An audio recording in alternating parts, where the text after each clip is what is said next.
قسمت ہو تو محسن نقوی جیسی۔ CNN کی تاریخ میں سب سے کم عمر ریجنل بیورو چیف بننے کا اعزاز، 9/11 میں پرخطر رپورٹنگ کرنے والا جانباز صحافی، ایک ایسا صحافی جس نے بینظیر بھٹو کا آخری تہلکہ خیز انٹرویو کیا۔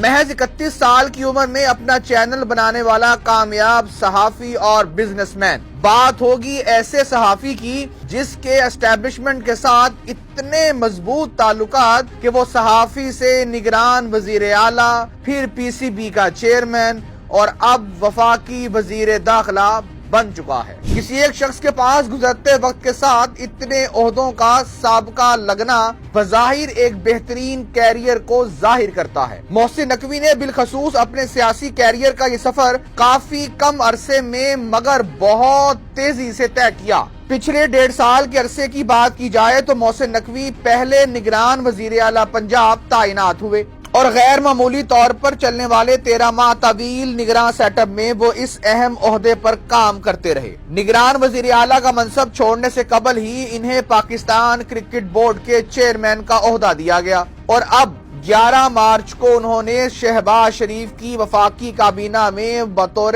وفاقی وزیر برائے داخلہ کے عہدے کا حلف بھی اٹھا لیا ہے۔ یاد رہے خواتین و حضرات کے وزیر داخلہ کو ملک کا دوسرا وزیر اعظم بھی مانا جاتا ہے۔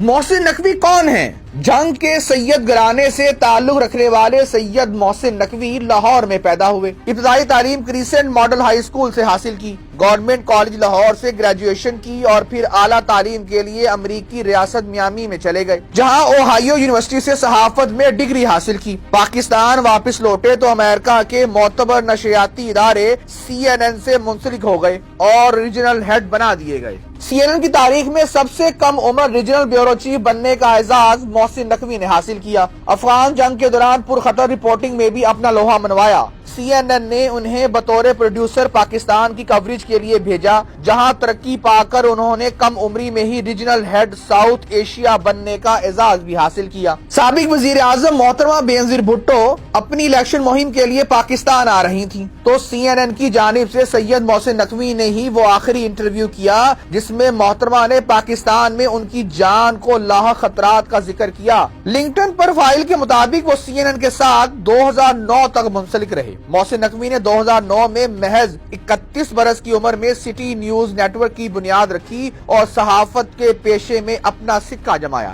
بعد میں سٹی نیوز نیٹ ورک نے قومی سطح کی خبروں کے لیے 24 نیوز، ڈیجیٹل فیصل آباد کے لیے سٹی 41، جنوبی پنجاب کے لیے روہی ٹی وی، کراچی کے لیے سٹی 21 اور بیرون ملک مقیم پاکستانیوں کے لیے UK 44 نامی چینلز بنائے۔ میڈیا چینل کے مالک ہونے کے طور پر ان کی شہرت ایک ایسے شخص کی ہے جو اپنے ساتھ کام کرنے والوں کا خیال رکھتے ہیں اور انہیں بہتر مواقع دینے کی بھرپور کوشش کرتے رہتے ہیں۔ محسن نقوی کی شادی سیاست کے ایک بڑے چودھری ظہور الہی خاندان میں ہوئی۔ ان کی اہلیہ ڈاکٹر ہیں جو پنجاب پولیس کے بہادر سپوت شہید اشرف مارت کی صاحبزادی ہیں اور ان کے بطن سے اللہ پاک نے سید محسن نقوی کو 3 بیٹیاں اور 1 بیٹا عطا فرمایا۔ محسن نقوی کو پیپلز پارٹی کے رہنما آصف علی زرداری کے بہت قریب سمجھا جاتا ہے۔ صحافی حامد میر کے جیو نیوز کے لیے ایک انٹرویو میں پیپلز پارٹی کے شریک چیئرمین آصف علی زرداری کا کہنا تھا کہ میں آج بھی محسن نقوی کو اپنا بیٹا کہتا ہوں۔ محسن نقوی کا کام نیوٹرل رہنا ہے، اس کی آزاد سوچ ہے۔ وہ نون لیگ کا وزیر اعلیٰ نہیں ہے۔ ہمیں کوئی مشکل آتی ہے وہاں تو ہم نوٹس میں لاتے ہیں اور ہماری بات سنی بھی جاتی ہے۔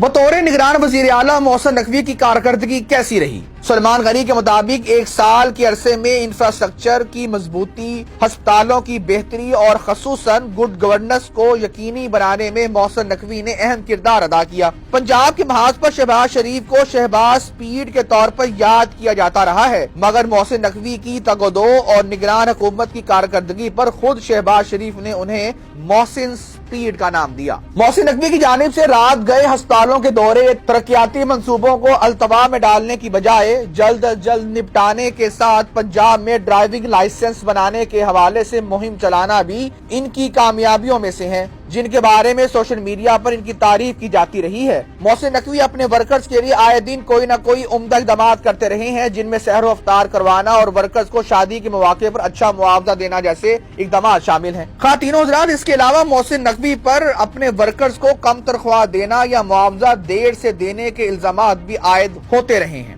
وفاقی وزیر محسن نقوی بطور وزیر داخلہ کون سے بہترین اقدامات کریں گے، اس کے لیے بھی عوام کو کچھ انتظار کرنا ہوگا۔